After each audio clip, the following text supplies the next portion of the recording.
ನಮಾಮಿ ನಾರಾಯಣಪಾದಪಂಕಜಂ ಕರೋಮಿ ನಾರಾಯಣಪೂಜನಂ ಸದಾ ವದಾಮಿ ನಾರಾಯಣನಾಮನಿರ್ಮಲಂ ಸ್ಮರಾಮಿ ನಾರಾಯಣತತ್ತ್ವಮವ್ಯಯಂ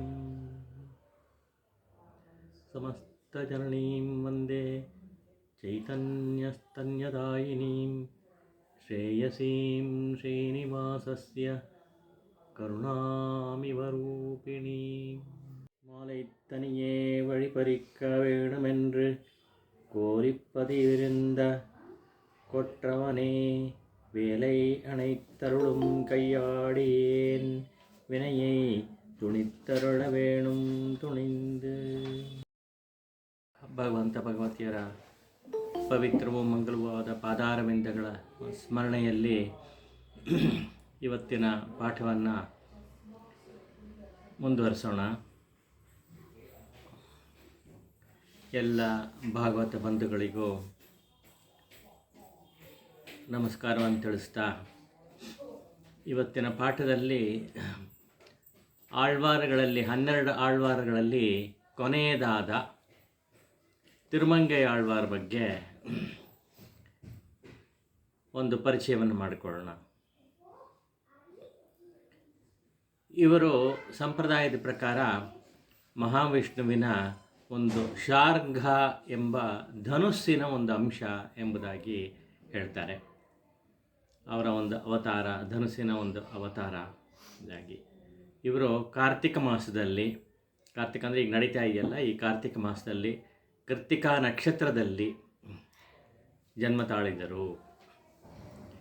ಇವರ ಜನ್ಮಸ್ಥಳ ಈ ಚೋಳ ರಾಜ್ಯದ ತಿರುವಾಳಿನಾಡು ಅಂತ ಒಂದು ಪ್ರಾಂತ್ಯ ಇದೆ, ಒಂದು ಊರಿದೆ. ತಿರುನಗರಿ ಎಂಬ ಒಂದು ಪುಣ್ಯಕ್ಷೇತ್ರ ತುಂಬ ಹತ್ತಿರದ ಒಂದು ಪ್ರದೇಶ ಇದು. ಇದು ಎಲ್ಲಿದೆ ಅಂತ ಹೇಳಿದ್ರೆ, ಈಗ ನಾವು ಚಿದಂಬರಂ ಅಂತ ಹೇಳ್ತೀವಲ್ಲ, ಚಿದಂಬರಂ ತುಂಬ ಪ್ರಸಿದ್ಧವಾದ ಒಂದು ಕ್ಷೇತ್ರ, ನಟರಾಜನ ಒಂದು ಕ್ಷೇತ್ರ, ಅದರ ಹತ್ತಿರ ಇದೆ ಅಂತ ಅಷ್ಟು ನಾವು ಗಮನಿಸ್ಕೋಬಹುದು. ಚಿದಂಬರದ ಹತ್ತಿರ ಇರೋವಂಥ ತಿರುವಾಳಿನಾಡು ಅಥವಾ ತಿರುನಗರಿ ಹತ್ತಿರ ಇರೋದು. ಆ ಪ್ರಾಂತ್ಯದಲ್ಲಿ ಚೋಳರಾಜನ ಒಂದು ಸೇನಾಪತಿಯಾಗಿ ಆಲಿನಾಡರ್ ಎಂಬ ಒಬ್ಬಾತ ಮತ್ತು ಅವನಿಗೂ ವಳ್ಳಿತೀರು ಎಂಬ ಆಕೆಗೂ ಒಂದು ಗಂಡು ಮಗ ಜನ್ಮವೆತ್ತಿದಲ್ಲ, ಅವರೇನೇ ತಿರುಮಂಗೈ ಆಳ್ವಾರ್ ಆಗ್ತಾರೆ.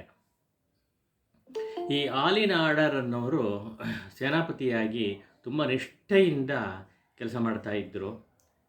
ಒಂದು ದೃಷ್ಟಿಯಿಂದ ಶೂದ್ರ ಜಾತಿಯವರು.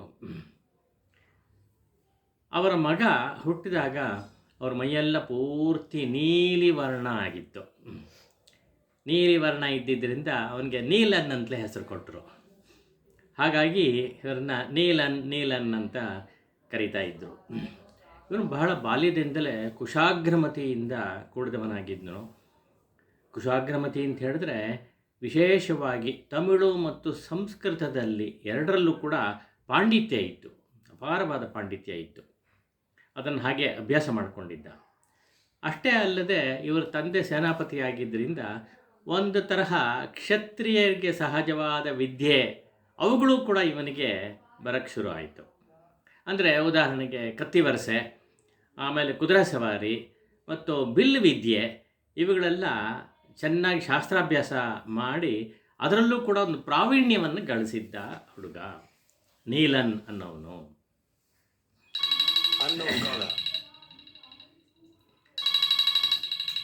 ಹೆಂಗಿರ್ಕಿ ಆಫ್ ಪಡ್ನುಡುಗ. ಇವನು ವಾಸ್ತವವಾಗಿ ನೋಡೋಕ್ಕೆ ತುಂಬ ಸುಂದರನಾಗಿದ್ದ, ದೃಢಕಾಯನಾಗಿದ್ದ, ಸುಸಂಸ್ಕೃತನಾಗಿದ್ದ. ಹಾಗಾಗಿ ಜನಗಳ ಮೆಚ್ಚುಗೆಗೆ ಪಾತ್ರನಾಗಿದ್ದ ಅನ್ನೋದನ್ನು ಗಮನಿಸ್ಬೋದು. ಹೀಗೆ ಇದ್ದಾಗ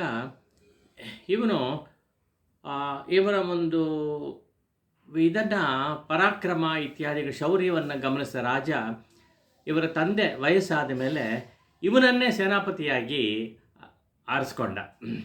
ಹಾಗಾಗಿ ಇವನ ರಾಜನ ಚೋಳರಾಜನ ಒಂದು ಸೇನೆಯಲ್ಲಿ ಇವನು ಮುಖ್ಯ ಸೇನಾಧಿಪತಿಯಾದ. ಸೇನಾಧಿಪತಿಯಾದ ಕೂಡಲೇ ಅವನೇನು ಮಾಡ್ದ, ಸುತ್ತಮುತ್ತ ಇರೋ ರಾಜ್ಯಗಳನ್ನೆಲ್ಲ ವಶಪಡಿಸ್ಕೊಂಡ, ಯುದ್ಧ ಮಾಡಿ ವಶಪಡಿಸ್ಕೊಂಡು ಆ ಚೋಳ ರಾಜ್ಯವನ್ನು ವೃದ್ಧಿಪಡಿಸ್ದ ಅಂತ. ಅದಕ್ಕೆ ಚೋಳರಾಜನಿಗೆ ಬಹಳ ಸಂತೋಷ ಆಯಿತು. ಓಹೋ, ನಮ್ಮ ರಾಜ್ಯ ವಿಸ್ತಾರವಾಗ್ತಾ ಇದೆ ಇವನಿಂದ ಅಂಥೇಳಿ ಒಂದು ಸಂತೋಷ ಆಯಿತು. ಆಗ್ತಾ ಕೊನೆಗೆ ಏನು ಮಾಡ್ದ, ಇವನಿಗೆ ಒಂದು ಪ್ರಾಂತ್ಯವನ್ನು ಕೊಟ್ಬಿಟ್ಟ.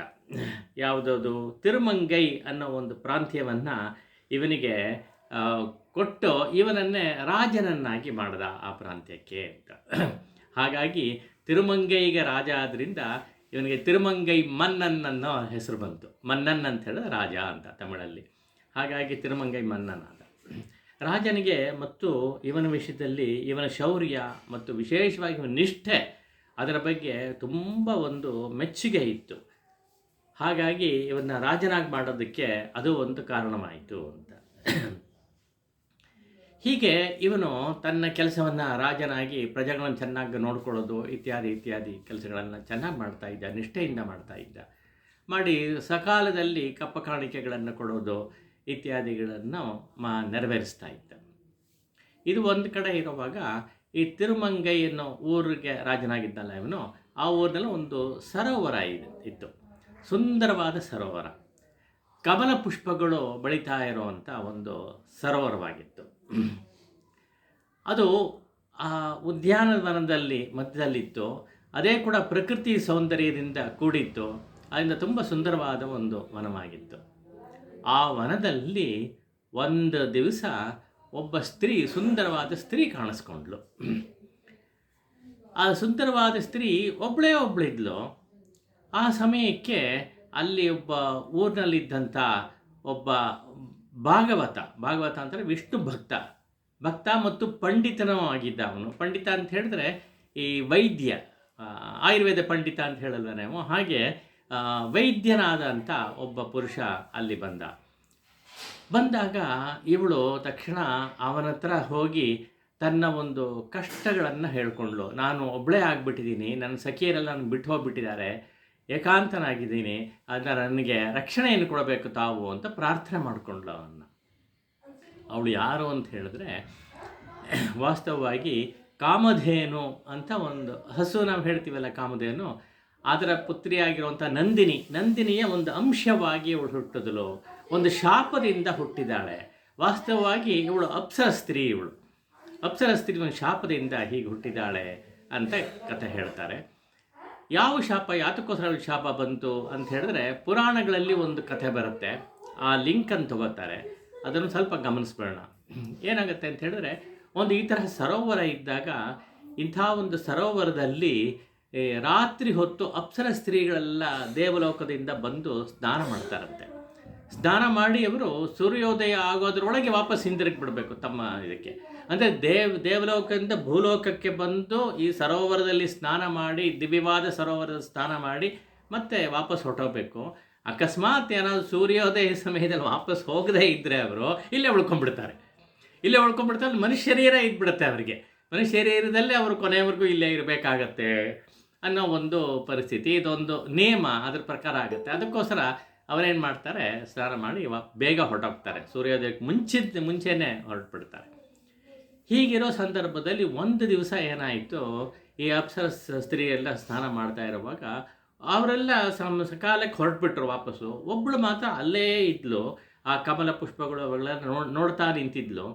ಅದರ ಮಧ್ಯದಲ್ಲಿ ದೂರದಲ್ಲೊಬ್ಬ ಋಷಿ ಆಶ್ರಮ ಇದೆ, ಹಿಮಾಲಯದಲ್ಲಿ ನಡೆದಿದ್ದು ಅಂತ ಹೇಳ್ತಾರೆ ಇದನ್ನು. ಮಹರ್ಷಿಯನ ಆಶ್ರಮ ಇದೆ, ಆಶ್ರಮದ ಶಿಷ್ಯರೆಲ್ಲ ಕುಳಿತುಕೊಂಡಿದ್ದಾರೆ. ಅದ್ರಲ್ಲಿ ಒಬ್ಬ ಶಿಷ್ಯ ತುಂಬ ಕರ್ರಗಿದ್ದಂತೆ.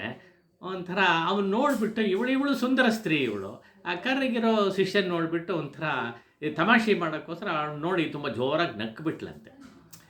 ನಕ್ಕಿದ್ದು ಅವನಿಗೆ ಗೊತ್ತಾಗಿ ತುಂಬ ಮನಸ್ಸು ಬೇಜಾರಾಗಿ ಇವಳಿಗೊಂದು ಶಾಪವನ್ನೇ ಕೊಟ್ಬಿಟ್ಟ ಅವನು ಅಂತ. ಏನು ಶಾಪ ಅಂತ ಹೇಳಿದ್ರೆ, ಈ ತರಹ ನೋಡಿ ಪರಿಹಾಸ ಮಾಡ್ತೀಯಲ್ಲ, ನೋಡಿ ನಗತೀಯಲ್ಲ, ಒಂದು ವರ್ಣವನ್ನು ನೋಡಿ, ಅದಕ್ಕೋಸ್ಕರ ನೀನು ದೇವಲೋಕದಲ್ಲಿರೋಕ್ಕೆ ಲಾಯಕ್ಕಿಲ್ಲ, ನೀನು ಭೂಲೋಕದಲ್ಲಿ ಹೋಗಿ ಜನ್ಮ ಎತ್ತು ಅಂತ.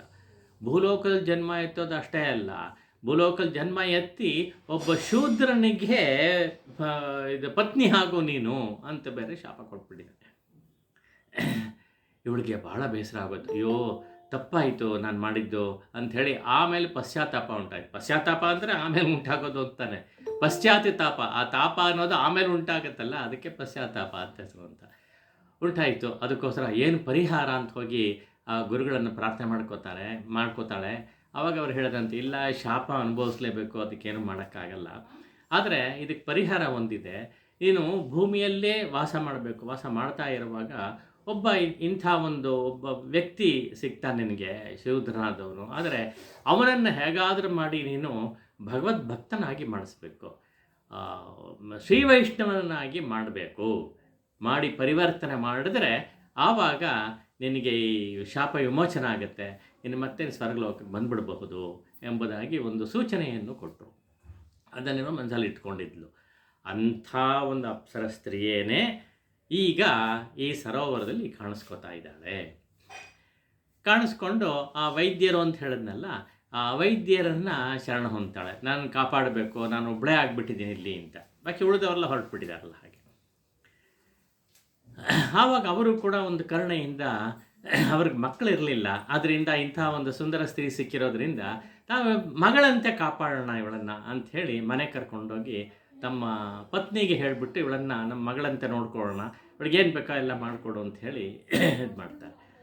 ಅವಳು ಎಷ್ಟು ಸುಂದರವಾದ ಸ್ತ್ರೀ ಅಂತ ಹೇಳಿದ್ರೆ, ಅವಳಲ್ಲಿ ಓಡಾಡ್ತಾ ಇದ್ದಾಗ ಎಲ್ಲ ಊರ ಜನಗಳಿಗೆಲ್ಲ ಗೊತ್ತಾಗಿ ಎಂಥ ಸೌಂದರ್ಯ ಇದು, ಏಕೆಂದರೆ ಸಹಜವಾಗಿ ಅಪ್ಸರ ಸ್ತ್ರೀ ಅವಳು, ಅದರಿಂದ ಅವಳ ಅವತಾರ, ಅದರಿಂದ ಆ ಸೌಂದರ್ಯ ಅಂತ ಎಲ್ಲೂ ಹೋಗಲ್ಲ, ಅದರಿಂದ ಊರಿಗೆಲ್ಲ ಹರಡೋದು ಅಷ್ಟೇ ಅಲ್ಲ, ಆ ಊರನ್ನ ರಾಜನಾಗಿರೋ ಅಂಥ ನೀಲನ್ ಅಂತ ಹೇಳಿದ್ನಲ್ಲ, ಆ ನೀಲನ್ ಕಿವಿಗೂ ಬಿತ್ತು ಇದು, ಇಂಥ ಒಂದು ಸುಂದರ ಸ್ತ್ರೀ ಇವ್ರ ಮನೇಲಿದ್ದಾಳೆ ಅಂತ. ಅವನಿಗೇನಾಯಿತು, ತಕ್ಷಣ ಇಂಥ ಸ್ತ್ರೀಯನ್ನು ನೋಡಬೇಕು, ನಾನು ನೋಡಿ ಅವಳನ್ನು ಸಾಧ್ಯವಾದರೆ ಮದುವೆ ಆಗಿಬಿಡ್ಬೇಕು ಅಂಥೇಳಿ ಒಂದು ಆಸೆ ಉಂಟಾಯಿತು. ಅದಕ್ಕೋಸ್ಕರ ಬಂದು ಇವ್ರ ಮನೆಗೆ ಬಂದುಬಿಡ್ತಾನೆ. ಮನೆಗೆ ಬಂದು ಈ ತರಹ ಒಂದು ಅಭಿಲಾಷೆಯನ್ನು ವ್ಯಕ್ತಪಡಿಸ್ತಾನೆ. ಅದಕ್ಕೆ ಅವರೇನು ಮಾಡ್ತಾರೆ ಅಂತ ಹೇಳಿದ್ರೆ, ಆ ತರಹ ಆಸೆ ಇದ್ದರೆ ನನಗೂ ಅದು ಸಮ್ಮತವೇ ಒಂದು ದೃಷ್ಟಿಯಿಂದ, ಯಾಕೆಂದರೆ ರಾಜನಾದವನು ತಮ್ಮ ಅಳಿಯನಾಗಬೇಕು ಅಂತ ಅವರೇ ಬಂದು ಕೇಳ್ತಾ ಇರೋವಾಗ ಯಾರು ಬೇಡ ಅಂತಾರೆ. ಆ ದೃಷ್ಟಿಯಿಂದ ಆಗಲಿ, ಮತ್ತು ಇವನ ಒಂದು ಶೌರ್ಯ ಪರಾಕ್ರಮ ಎಲ್ಲ ನೋಡ್ದ, ನಿಷ್ಠೆ ಇದ್ದಿದ್ದು ಎಲ್ಲವನ್ನೂ ಅವನಿಗೂ ಗೊತ್ತಿತ್ತು. ಆದ್ದರಿಂದ ಇವನ್ನ ಮಾಡ್ಕೋಬೋದು, ನನಗೇನು ಇದು ಸಮ್ಮತವೇ ಇದು. ಆದರೆ ಮದುವೆ ಆಗಬೇಕಾದ ಅವಳನ್ನು ಕೇಳಬೇಕು, ಅವಳು ಒಪ್ಪಿಗೆ ತಗೋಬೇಕು, ಅದರಿಂದ ಅದಾದ ಮೇಲೇ ತೀರ್ಮಾನ ಆಗತ್ತೆ ಅಂತ ಹೇಳ್ತಾರೆ. ಸರಿ ಆಯಿತು, ಕೇಳ್ಕೊಂಬನ್ನಿ ಅಂತ ಹೇಳ್ತಾ ಇರೋವಾಗಲೇ ಅವಳು ಬಂದ್ಲು. ಅಲ್ಲಿ ಅಕಸ್ಮಾತಾಗಿ ಬಂದ್ಲಂತೆ ಇವರು ಮಾತಾಡ್ತಾ ಇರೋವಾಗ. ಆವಾಗ ಅವಳನ್ನ ನೋಡಿದ ತಕ್ಷಣ ಅವನಿಗೆ ಮನಸ್ಸು ಪೂರ್ತಿ ಅವಳ ಲಗ್ನವಾಗೋಯಿತು. ಮದುವೆ ಆದರೆ ಇವಳನ್ನೇ ಆಗಬೇಕು ಅಂತ ತೀರ್ಮಾನ ಮಾಡಿಬಿಟ್ಟ. ಆದರೆ ಅವಳು ಒಪ್ಪಿಗೆ ಬೇಕಲ್ಲ, ಅದಕ್ಕೋಸ್ಕರ ನೇರವಾಗಿ ಕೇಳ್ತಾನೆ. ಆವಾಗ ಈ ತಂದೆಯಾದವ್ರು ಕೇಳಿದಾಗ ಅವಳು ಹೇಳ್ತಾಳಂತೆ, ಇದು ನನಗೇನು ಸಮ್ಮತವೇ, ಹೇಗೆ ಅಂತ ಹೇಳಿದ್ರೆ, ಇವನು ನನ್ನ ಪತಿ ಆಗೋವನು ಸದಾಚಾರ ಸಂಪನ್ನನಾಗಿರಬೇಕು ಮತ್ತು ಶ್ರೀವೈಷ್ಣವನಾಗಿರಬೇಕು, ಅಂದರೆ ವೈಷ್ಣವ ಚಿಹ್ನೆಗಳನ್ನು ಹೊಂದಿರಬೇಕು. ಹಾಗಿದ್ದರೆ ಶ್ರೀಮನ್ನಾರಾಯಣನಲ್ಲೇ ಅವನು ಶರಣ ಹೊಂದಿರಬೇಕು. ಅಂಥವನಾದರೆ ನಾನು ಮಾಡ್ಕೊಳಕ್ಕೆ ತಯಾರಿದ್ದೀನಿ, ಅಂಥವನು ನೀನು ಆಗೋದಾಗಿದ್ದರೆ ನಾನು ಮಾಡ್ಕೊಳಕ್ಕೆ ತಯಾರಾಗಿದ್ದೀನಿ ಅಂಥೇಳಿ ತನ್ನ ಸಮ್ಮತಿಯನ್ನು ವ್ಯಕ್ತಪಡಿಸ್ತಾಳೆ. ಅಂದರೆ ಈ ಷರತ್ತನ್ನು ಹಾಕಿರ್ತಾಳೆ. ಇವರೇನು ಮಾಡಬೇಕೀಗ, ಹೇಗಾದರೂ ಅವಳನ್ನೇ ಮದುವೆ ಆಗಬೇಕು ಅಂತ ತೀರ್ಮಾನ ಮಾಡಿಬಿಟ್ಟು ಮನಸ್ಸಲ್ಲಿ ಸಂಕಲ್ಪ ಮಾಡ್ಕೊಂಡ್ಬಿಟ್ಟಿದ್ದಾರೆ. ಆದ್ದರಿಂದ ಅವಳು ಹಾಕೋ ಕಂಡೀಷನ್ ಒಪ್ಕೋಬೇಕು. ಆಗಲಿ ಅಂಥೇಳಿ ಒಪ್ಕೋತಾನೆ. ಸ್ವಲ್ಪ ಕಾಯಬೇಕು ಅಂತ ಹೇಳ್ತಾನೆ ಅವಳಿಗೆ. ಅವಳು ಕಾಯ್ತೀನಿ ಅಂತ ಹೇಳ್ತಾಳೆ. ಸರಿ, ಏನು ಮಾಡ್ತಾನೆ, ಅಲ್ಲೇ ಇರೋವಂಥ ಒಂದು ಹತ್ತಿರದಲ್ಲಿರೋವಂಥ ಒಂದು ಊರು, ಅದಕ್ಕೆ ತಿರುನರೆಯೂರು ಅಂತ ಹೆಸರು.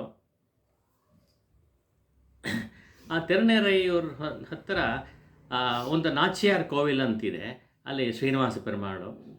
ಅಲ್ಲಿ ಹೋಗ್ಬಿಟ್ಟು ಅಲ್ಲಿ ಅವನು ಪ್ರಾರ್ಥನೆ ಮಾಡ್ಕೋತಾನೆ, ಅಪ್ಪ ಭಗವಂತ, ನನಗೆ ಏನಾದರೂ ಒಂದು ದಾರಿ ತೋರಿಸ್ಬೇಕು, ಆ ಚಿಹ್ನೆಗಳೆಲ್ಲ ನನಗೆ ಬರಬೇಕು, ಶ್ರೀವೈಷ್ಣವನ ಆಗಬೇಕು ನಾನು ಅಂತ ಹೇಳ್ತಾನೆ. ಅಂದರೆ ಶ್ರೀವೈಷ್ಣವನ ಆಗಬೇಕು ಅಂತ ಹೇಳಿದ್ರೆ ಏನಂತ ಹೇಳಿದ್ರೆ, ಪಂಚ ಸಂಸ್ಕಾರಗಳನ್ನ ಮಾಡಿಕೊಂಡ್ರೆ ಶ್ರೀವೈಷ್ಣವ ಅಂತ ಕರೀತಾರೆ. ಸಂಪ್ರದಾಯದಲ್ಲಿ ಅದಿದೆ, ಮೊದಲಿಂದ ಹಾಗೆ ಬಂದಿದೆ ಅದು. ಪಂಚ ಸಂಸ್ಕಾರಗಳು ಅಂತ ಹೇಳಿದ್ರೆ, ಒಂದು ತಾಪ ಸಂಸ್ಕಾರ, ಅಂದರೆ ಶಂಖ ಮತ್ತು ಚಕ್ರದ ಒಂದು ಗುರುತು ಇಲ್ಲಿ ಭುಜದ ಮೇಲೆ ಹಾಕ್ಕೊಳ್ಳೋದು, ಚೆನ್ನಾಗಿ ಕಾಯಿಸ್ಬಿಟ್ಟು ಹೋಮ ಮಾಡಿ ಅದಲ್ಲಿ ಕಾಯಿಸಿ ಒಂದು ಶಂಖದ ಒಂದು ಇದು ಚಕ್ರದ ಒಂದು ಇರುತ್ತೆ, ಸುದರ್ಶನ ಚಕ್ರದ್ದು. ಅದೆರಡನ್ನು ಹೀಗೆ ಒತ್ತುತ್ತಾರೆ ಆಚಾರ್ಯರು. ಒತ್ತಿದಾಗ ಅದು ಹಾಗೇ ಇರುತ್ತೆ, ಒಂದು ದಿವಸ ತುಂಬ ಉರಿಯುತ್ತೆ. ಅದ್ರ ಬಗ್ಗೆ ಹಿಂದೆ ಮಾತಾಡಿದ್ದೀವಿ, ಉರಿಯುತ್ತೆ.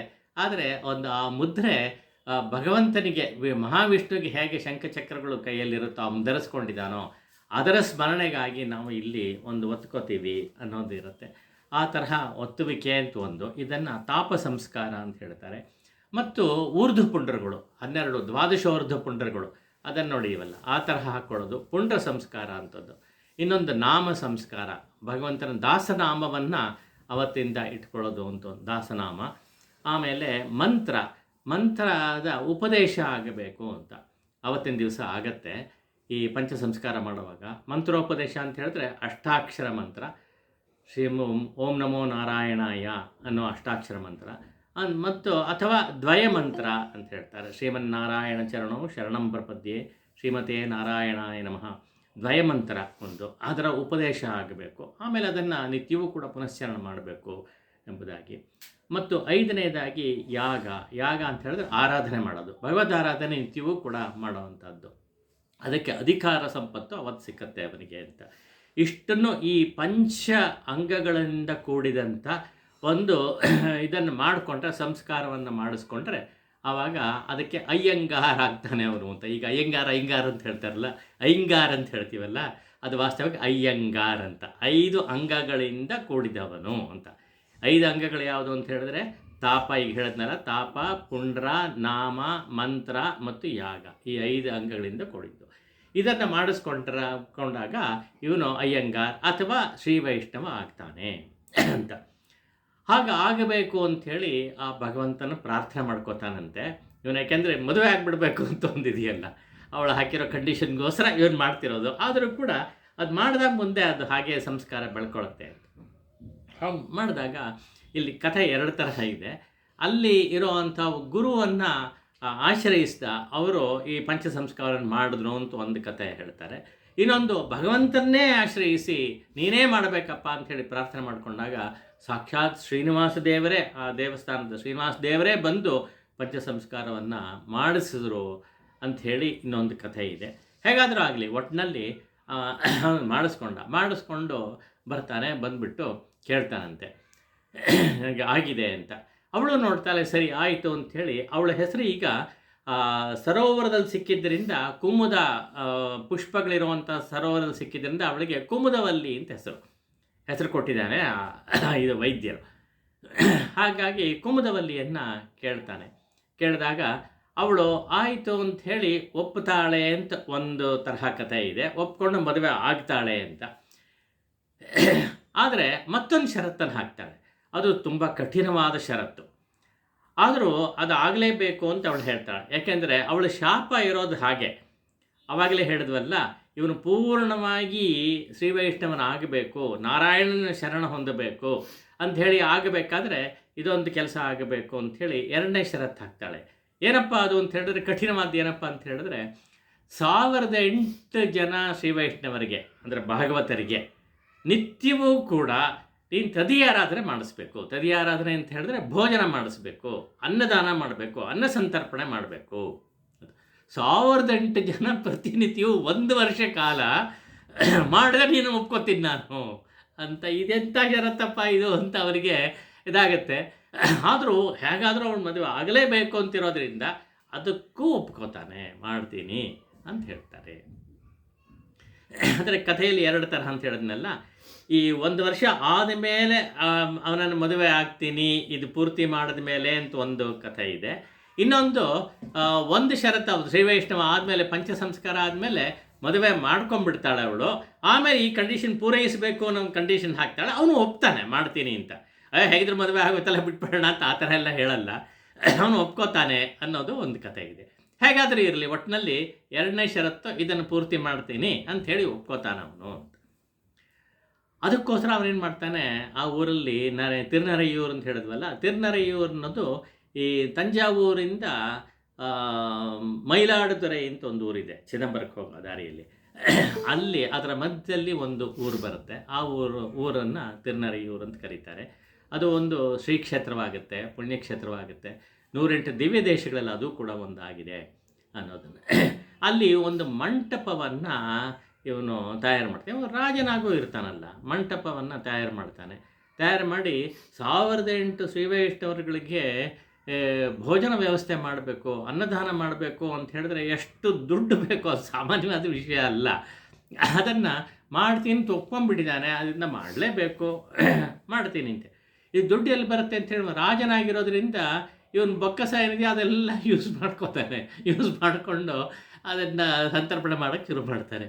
ಇದೆಲ್ಲ ಆಗ್ತಾ ಇರುತ್ತೆ. ಅದು ಇವರಿಗೂ ಒಂಥರ ಸಂತೋಷ, ಅಷ್ಟು ಜನಕ್ಕೆ ಮಾಡ್ತೀನಿ ಅಂಥೇಳಿ. ಅವರು ಕೂಡ ಸಂತೋಷವಾಗಿ ಇದನ್ನು ಸ್ವೀಕರಿಸ್ತಾ ಇರ್ತಾರೆ. ಅದು ಆಗ್ತಾ ಇರುತ್ತೆ. ಇದಾದ ಮೇಲೆ ಒಂದು ಕಾಲ ಆದ್ಮೇಲೆ 1 ವರ್ಷ ನಡೆಸಬೇಕಲ್ಲ, ಮಧ್ಯೆ ಒಂದು ಸ್ಟೇಜಲ್ಲಿ ಇವನ ಬೊಕ್ಕಸ ಎಲ್ಲ ಖಾಲಿ ಆಗೋಯ್ತು. ನೆಕ್ಸ್ಟ್ ಏನು ಮಾಡೋದು ಅಂತ ಇವನ ಹತ್ರ ಇರೋ ದುಡ್ಡೆಲ್ಲ ಖಾಲಿ ಆಯಿತು. ಆದರೆ ಇವನು ಕಪ್ಪ ಕಾಣಿಕೆ ಕಟ್ಟಬೇಕಲ್ಲ ರಾಜನಿಗೆ, ಚೋಳ ರಾಜನಿಗೆ, ಅದು ಹಂತ ಹಂತವಾಗಿ. ಆದರೆ ಅಲ್ಲೇನಾಯಿತು, ಇವನ ಹತ್ರ ಅದಕ್ಕೆ ಅಂತ ರಿಸರ್ವ್ ಫಂಡ್ ಇಟ್ಟಿದ್ದಲ್ಲ, ಅದನ್ನು ಕಟ್ಟಲೇ ಇಲ್ಲ. ಅವನಿಗೆ ತೊಗೊಂಡೋಗಿ ಕಟ್ಟಿದ್ದೇನೆ, ಆ ದುಡ್ಡನ್ನು ಇದಕ್ಕೆ ಉಪಯೋಗಿಸ್ಕೊಳ್ಳೋಕೆ ಶುರು ಮಾಡಿ ಇದನ್ನು ಉಪಯೋಗಿಸ್ಕೊಂಡು ಇವರಿಗೆಲ್ಲ ಸಂತರ್ಪಣೆ ಮಾಡೋದು. ಈ ಸಮಾಚಾರ ರಾಜನ ಕಿವಿ ಮುಟ್ಟಿತು. ಈ ತನಗೆ ಕಪ್ಪ ಕಟ್ಟಬೇಕಾಗಿರೋದನ್ನು ಕೂಡ ಕಟ್ಟದೇನೆ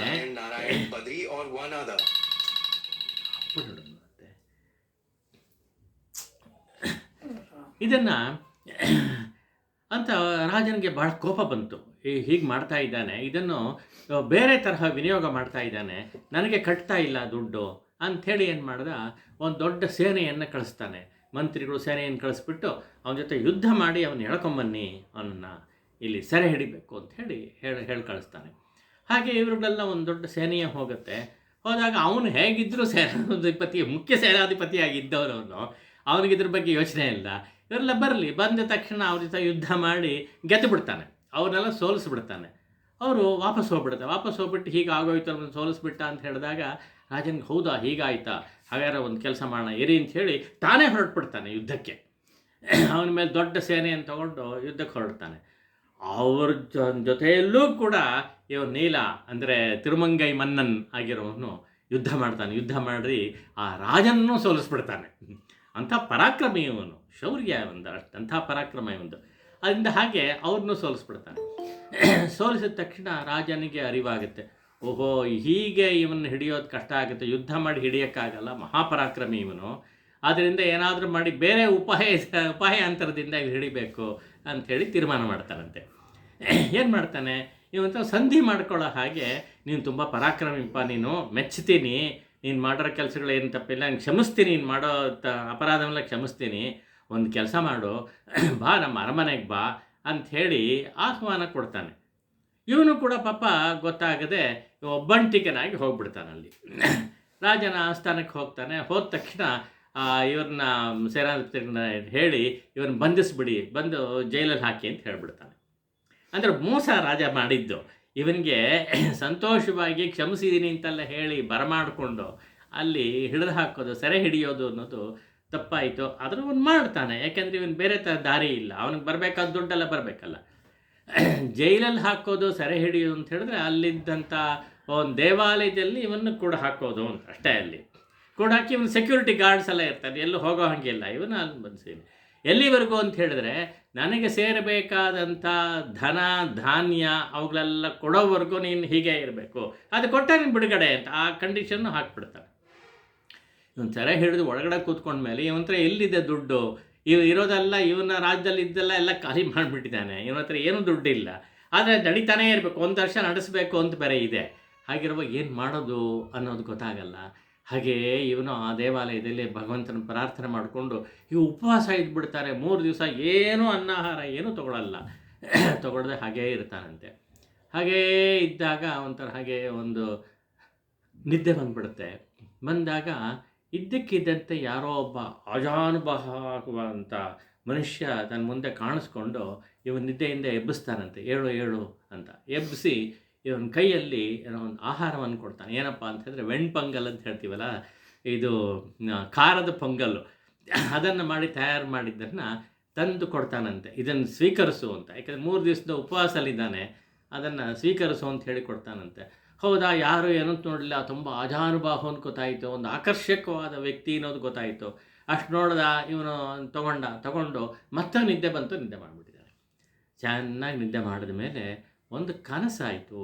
ಆ ಕನಸಿನಲ್ಲಿ ದೇವರು ಇವನು ಕಾಣಿಸ್ಕೊಂಡು ಹೇಳ್ತಾರಂತೆ, ಹತ್ತಲ್ಲಿ ಕಾಂಚೀಪುರಕ್ಕೆ ಹೋಗು ನೀನು, ಅಲ್ಲಿ ಒಂದು ಜಾಗ ತೋರಿಸ್ಬಿಟ್ಟು ಆ ಜಾಗಕ್ಕೆ ಹೋಗಿ ಆಗಿ ಅದನ್ನು ಭೂಮಿಯನ್ನು ಅಗೆದ್ರೆ ಅಲ್ಲೊಂದು ಬೊಕ್ಕಸ ಸಿಕ್ಕತ್ತೆ, ನಿನಗೆ ಒಂದು ನಿಧಿ ಸಿಕ್ಕತ್ತೆ, ಅದನ್ನು ಉಪಯೋಗಿಸ್ಕೊ, ನೀನು ರಾಜನ ಕೊಡಬೇಕು, ಅದನ್ನು ಕೊಡು ಅಂತ ಹೇಳ್ತಾನಂತೆ. ಇವನು ಎದ್ದ ತಕ್ಷಣ ಪರಮಾನಂದ ಆಗಿಬಿಡತ್ತೆ, ಅಂತೂ ಸಿಕ್ಕತ್ತಲ್ಲ ಅಂಥೇಳಿ. ತಕ್ಷಣ ರಾಜನಿಗೆ ಆ ಸೆಕ್ಯೂರಿಟಿ ಗಾರ್ಡ್ಸ್ ಹತ್ರ ಹೇಳಿ ಕಳಿಸ್ತಾನೆ, ಹೀಗಿದೆ, ನಿನಗೆ ಬೇಕಾಗಿರೋ ನಿಧಿ ಸಿಕ್ಕತ್ತೆ, ಭಗವಂತನೇ ಕನಸಲ್ಲಿ ಹೇಳಿದ್ದಾನೆ, ಅದನ್ನ ನನ್ನಲ್ಲಿ ಕಳಿಸ್ಕೊಡು, ಯಾಕಂದ್ರೆ ಸರಿ ಹಿಡಿದಾನಲ್ಲ, ನನ್ನಲ್ಲಿ ಕಳಿಸ್ಕೊಡು, ಅಲ್ಲಿ ಸಿಕ್ಕಿದಾಗ ತೊಗೊಂಡು ನಿನಗೆ ಕೊಡ್ತೀನಿ ಅಂತ ಹೇಳ್ತಾನೆ. ರಾಜನು ಆಯಿತು ನೋಡೋಣ, ನಾನು ಹೇಗೆ ದುಡ್ಡು ಬಂದರೆ ಸಾಕು ಅಂತ ಅವನಿಗೂ, ಅದಕ್ಕೋಸ್ಕರ ಕಳಿಸಿ ಒಂದು ಸೇನೆ ಜೊತೆಯಲ್ಲಿ ಕಳಿಸ್ತಾನೆ. ಕಳಿಸಿ ಅಲ್ಲಿ ಹೋದಾಗ ಭಗವಂತ ಹೇಳಿದ್ದ ಜಾಗ ಎಲ್ಲಿ ಅಂತ ಹೀಗೆ ನೋಡ್ತಾ ಬರ್ತಾ ಯಾವುದೋ ಒಂದು ಜಾಗ ಬಂದ ತಕ್ಷಣ ಇದೇ ಇರಬೇಕು ಅಂತ ಅನ್ನಿಸ್ಬಿಡತ್ತೆ. ಇಲ್ಲಿ ಅಗೀರಿ ಅಂತ ಹೇಳ್ತಾನೆ. ಅವರೆಲ್ಲ ಅಗಿತಾರೆ. ಇವನ ರಾಜ, ಒಂದು ಪ್ರಾಂತ್ಯಕ್ಕೆ ಒಂದು ರಾಜ ನೋಡಿ, ಅಗೀರಿ ಅಂತ ಹೇಳಿದಾಗ ಅವನ್ನ ಅಗಿತಾರೆ ಎಲ್ಲ. ಆಗ ನೋಡಿದಾಗ ಅಲ್ಲೊಂದು ನಿಧಿ ಸಿಕ್ಕೇ ಬಿಡುತ್ತೆ ಅವನಿಗೆ, ಒಂದು ಪಾತ್ರೆಯಲ್ಲಿ ಕುಂಭದಲ್ಲಿ ಎಲ್ಲ ಇದೆ, ದೊಡ್ಡ ನಿಧಿ ಅದು ಸಿಕ್ಬಿಡ್ತು. ಭಾಳ ಖುಷಿಯಾಯಿತು. ಭಗವಂತನ ತುಂಬ ಅವನ್ನು ಹೊಗಳ್ತಾನಪ್ಪ, ನಿನ್ನ ಕರುಣೆಯಿಂದ ನನಗೆ ಸಿಕ್ತಿದ್ದು ಅಂಥೇಳಿ. ತಕ್ಷಣ ಅವನ ಮಾತಿನ ಪ್ರಕಾರ ಅದಲ್ಲಿ ರಾಜನಿಗೆ ಏನು ಕಟ್ಟಬೇಕಾಗಿತ್ತೋ, ಕಪ್ಪ ಕೊಡಬೇಕಾಗಿತ್ತೋ ಆ ಧನವನ್ನು ಕೊಟ್ಟು ಕಳಿಸ್ಬಿಡ್ತಾನೆ. ಕೊಟ್ಟು ಕಳಿಸ್ಬಿಟ್ಟು ಉಳಿದಿದ್ದನ್ನು ತಾನು ಇಟ್ಕೋತಾನೆ, ತನ್ನ ಕೈಂಕರ್ಯಕ್ಕಾಗಿ ಇಟ್ಕೋತೀನಿ ಅಂಥೇಳಿ ಇಟ್ಕೋತಾನೆ. ಭಗವಂತ ಹೇಳಿರೋದು ಹಾಗೇನೆ, ಅದನ್ನು ಉಪಯೋಗಿಸ್ಕೊ ಅಂತ ಹೇಳಿದ್ರಿಂದ ಅದನ್ನು ಇಟ್ಕೋತಾನೆ. ರಾಜನಿಗೆ ಆಶ್ಚರ್ಯ ಆಯಿತು, ಹೇಗಪ್ಪ ಇದು, ಇವನು ಸಿಕ್ಬಿಡ್ತಲ್ಲ ಇವನಿಗೆ, ಅಂದರೆ ಏನೋ ಒಂದು ಅನುಗ್ರಹ ಇದೆ ಅಂಥೇಳಿ ಹೇಳ್ತಾನೆ. ಆದರೂ ಅವನಿಗೆ ಒಂದು ಡೌಟು, ಒಂದು ಡೌಟ್ ಅನ್ನೋದಕ್ಕಿಂತ ನಾನು ಹೇಳಿದಲ್ಲಿ ಒಂದು ಭಾಗ ಮಾತ್ರ ಮಾಡಿದೆ, ಇನ್ನೊಂದು ಇದೆಯಲ್ಲ ಧನ ಧಾನ್ಯ ಎರಡೂ ಕೇಳಿದೆ, ನಾನು ಕೊಡಬೇಕಾಗಿತ್ತು, ಧನ ಕೊಟ್ಟಿದ್ದೆ, ಧಾನ್ಯ ಇಲ್ಲಿ ಅದನ್ನು ಕೊಡಬೇಕು ಅಂಥೇಳಿ ಇದು ಮಾಡ್ತಾನೆ. ಅದಕ್ಕೆ ಸರಿ, ಬೇರೆ ದಾರಿ ಇಲ್ಲ, ಮತ್ತೆ ಅದೇ ಭಗವಂತನೇ ಪ್ರಾರ್ಥನೆ ಮಾಡ್ಕೋತಾನೆ, ನೀನೇ ಕಾಪಾಡು ಬಂದರೆ ತುಂಬ ಭಕ್ತಿಯಿಂದ ಪ್ರಾರ್ಥನೆ ಮಾಡ್ಕೋತಾನೆ. ಧಾನ್ಯ ಎಲ್ಲಪ್ಪ ನಾನು ಕೊಡಲಿ, ನಾನು ಹೇಗೆ ಕೊಡಲಿ ಅಂತ ಪ್ರಾರ್ಥನೆ ಮಾಡ್ಕೊಂಡು ನೀನೇ ದಾರಿ ತೋರಿಸ್ಬೇಕು ಅಂತ ಪ್ರಾರ್ಥನೆ ಮಾಡಿಕೊಂಡಾಗ ಭಗವಂತ ಮತ್ತೆ ಕನಸಿನಲ್ಲೇ ಹೇಳ್ತಾನಂತೆ. ನೋಡಿ ಕನಸಿನಲ್ಲಿ ಹೇಗೆ ಭಗವಂತ ಅವನು ಸೂಚನೆ ಕೊಡ್ತಾನೆ ಅಂತ. ಅದೇ ಇಲ್ಲ, ಸುಮ್ಮನೆ ಅಲ್ಲಿ ಕಾಂಚೀಪುರದಲ್ಲಿ ವೇಗವತಿ ನದಿ ಇದೆಯಲ್ಲ, ಅಲ್ಲಿ ಹೋಗ್ಬಿಟ್ಟು ಆ ಮರಳನ್ನೆಲ್ಲ ತಗೊಂಡು ನನ್ನ ಚೀಲಕ್ಕೆ ತುಂಬು ನೀನು ಅಂತ ಅಷ್ಟೇ ಹೇಳ್ತಾನೆ. ಏನು ಮರಳನ್ನು ಚೀಲಕ್ಕೆ ತುಂಬೋದ್ರಿಂದ ಧಾನ್ಯ ಹೇಗೆ ಸಿಗುತ್ತೆ ಅಂತ ಹೇಳಿದ್ರೆ ಹೇಳಿದ್ದನ್ನು ಮಾಡು ಅಂತಷ್ಟೇ. ಸರಿ, ಇವನು ಮತ್ತೆ ಅಲ್ಲೇ ಇರ್ತಾನಲ್ಲ, ಹೋಗಿ ಆ ಚೀಲಕ್ಕೆ ತುಂಬುತ್ತಾ ಇರ್ತಾನೆ. ತುಂಬುತ್ತಾ ನೋಡಿದ್ರೆ ಅದೆಲ್ಲ ಅಕ್ಕಿ ಕಾಳಾಗುತ್ತೆ.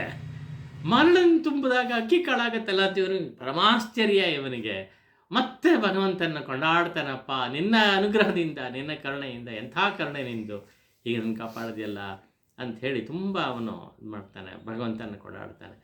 ಅದಾದಮೇಲೆ ಈ ವೃತ್ತ ಅಂತ ಅಲ್ಲಿ ಇದ್ದವ್ರಿಗೆಲ್ಲ ಸೇನೆಗೆಲ್ಲಿದ್ದಾರಲ್ಲ ಅವ್ರಿಗೆಲ್ಲ ಆಶ್ಚರ್ಯವಾಯಿತು. ಕಾವಲುಗಾರರು, ಏನು ಮರಳನ್ನು ತುಂಬ್ತಾ ಇದ್ದೀವಿ, ನೋಡಿದ್ರೆ ಇದೆಲ್ಲ ಅಕ್ಕಿ ಕಾಳಾಗ್ತಾ ಇದೆಯಲ್ಲ, ಏನು ಆಶ್ಚರ್ಯ ಅಂಥೇಳಿ ಹಾಗೇ ಹೋಗಿ ರಾಜನ ರಿಪೋರ್ಟ್ ಮಾಡ್ತಾರೆ, ಹೀಗಾಯಿತು ಅಂತ.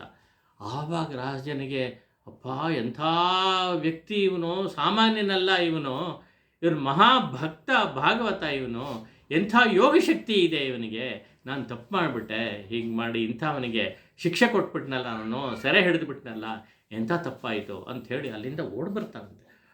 ಓಡ್ಬಂದು ಇವನು ಪ್ರಾರ್ಥನೆ ಮಾಡ್ಕೋತಾನೆ, ಇವನಿಗೆ ದೊಡ್ಡ ಆಸನ ಕೊಡ್ತಾನೆ. ಆಸನ ಕೊಟ್ಟು ಅದರ ಮೇಲೆ ಕೊಳ್ಳಿರಿಸಿ ಇವನು ನಿಂತ್ಕೋತಾನೆ, ರಾಜನಾಗಿರೋವನು, ಮಹಾರಾಜನಾಗಿರೋ ನಿಂತ್ಕೊಂಡು ಅವನ ಕೈ ಮುಗಿದು ಪ್ರಾರ್ಥನೆ ಮಾಡ್ಕೋತಾನೆ, ನಾನು ತಪ್ಪು ಮಾಡಿಬಿಟ್ಟಪ್ಪ, ನನಗೆ ಕ್ಷಮಿಸ್ಬೇಕು ಅಂತ ಕೇಳ್ಕೊತಾನಂತೆ. ಕೇಳ್ಕೊಂಡು ಹೀಗಾಯಿತು, ಆದರೆ ನಿನ್ನ ಮಹಿಮೆಯನ್ನು ನಾನು ಅರ್ಥ ಮಾಡ್ಕೊಳ್ಳಿಲ್ಲ, ಹೀಗೆ ಮಾಡಿದೆ, ಆದ್ದರಿಂದ ಈ ದುಡ್ಡು, ಧನವಾಗಲಿ ಧಾನ್ಯವಾಗಲಿ ಇನ್ನು ಕೊಟ್ಟಿದ್ದು ಇದು ನನಗೆ ಸೇರಲ್ಲಪ್ಪ, ಇದು ನಂದಲ್ಲ, ಇದು ನಾನಿನ್ನು ಸ್ವೀಕರಿಸಲ್ಲ, ಅದು ನಿನಗೇ ಹಿಂದಿರುಗಿ ಕೊಟ್ಟುಬಿಡ್ತೀನಿ, ನೀನು ಉಪಯೋಗಿಸ್ಕೊ, ನಿನ್ನ ಕೈಂಕರ್ಯಕ್ಕೆ ಯಾವ ಶುದ್ಧವಾದ ಕೈಂಕರ್ಯವನ್ನು, ಭಾಗವತರ ಕೈಂಕರ್ಯವನ್ನು ಮಾಡಬೇಕು ಅಂತ ಹೊರಟಿದ್ಯೋ ಅದಕ್ಕೆ ವಿನಿಯೋಗಿಸ್ಕೊ ಇದನ್ನು ಅಂಥೇಳಿ ಅಷ್ಟನ್ನು ವಾಪಸ್ ಕೊಟ್ಬಿಡ್ತಾನಂತೆ. ಸರಿ ಆಯಿತು, ಇವನು ಉಪಯೋಗಿಸ್ಕೊಂಡ ಆಗಲಿ ಅಂಥೇಳಿ ರಾಜನಿಗೂ ಒಂದು ಇದನ್ನು ತಿಳಿಸಿ ಅವನು ಗೌರವದಿಂದ ಯಾವ ಮಾತುಗಳಾಡಿದ್ನೋ ಅದಕ್ಕೆ ಪ್ರತಿಯಾಗಿ ಇವನು ಕೂಡ ಮಾತಾಡಿ ಅವನು ಕಳಿಸ್ಕೊಟ್ಟ. ಇವನು ಉಪಯೋಗಿಸ್ಕೊಂಡು ಆ ಧನವನ್ನು ಉಪಯೋಗಿಸ್ಕೊಂಡು ಧಾನ್ಯವನ್ನು ಉಪಯೋಗಿಸ್ಕೊಂಡು ಮತ್ತೆ ಇವನು ಸಂತರ್ಪಣೆ ಮುಂದುವರಿಸ್ತಾನೆ. ಹೀಗೆ ಮಾಡ್ತಾ ಇರುವಾಗ ಎಷ್ಟು ದಿವಸ ಬರುತ್ತೆ, ಅದು 1 ವರ್ಷ ಮುಗಿಸ್ಬೇಕಲ್ಲ. ಬರೋಣ ಸ್ವಲ್ಪ ಕಾಲ ಆದಮೇಲೆ ಅದೂ ಖಾಲಿ ಆಗೋಯ್ತು. ನೆಕ್ಸ್ಟ್ ಏನು ಮಾಡಬೇಕು ಅಂತ ಈಗ ಒಂದಾಗಿ ಇವ್ರಿಗೆ ಸಿಗುತ್ತೆ, ಆದರೆ ಖಾಲಿ ಆಗ್ಬಿಡುತ್ತೆ, ಸಿಗುತ್ತೆ ಖಾಲಿ ಆಗುತ್ತೆ, ಹೀಗಾಗತ್ತೆ. ಆದರೆ ಮುಂದಕ್ಕೆ ಏನು ಅಂತ ಒಂದು ಪ್ರಶ್ನೆ. ಅದಕ್ಕೋಸ್ಕರ ಏನು ಮಾಡ್ತಾನೆ ಅಂತ ಯೋಚನೆ ಮಾಡುವಾಗ ಇವನಿಗೆ 4 ಜನ ಮಂತ್ರಿಗಳಿರ್ತಾರೆ. ಮಂತ್ರಿಗಳು ಅಂತ ಕರಿಬೋದು, ಅಥವಾ ಇವನ ಶಿಷ್ಯರು ಅಂತ ಕರಿಬಹುದು, ಯಾವ ತರಹ ಆದರೂ ಸರಿ. 4 ಜನ ಅವರುಗಳು ತುಂಬ ವಿಶೇಷವಾದ ಯೋಗ್ಯತೆಯನ್ನು, ಶಕ್ತಿ, ಸಾಮರ್ಥ್ಯವನ್ನು ಹೊಂದಿದವರು ಅಂತ. ಯಾವುದೋ ಒಂದು ಸಿದ್ಧಿನೂ ಇರ್ಬೋದು ಅವರಿಗೆ.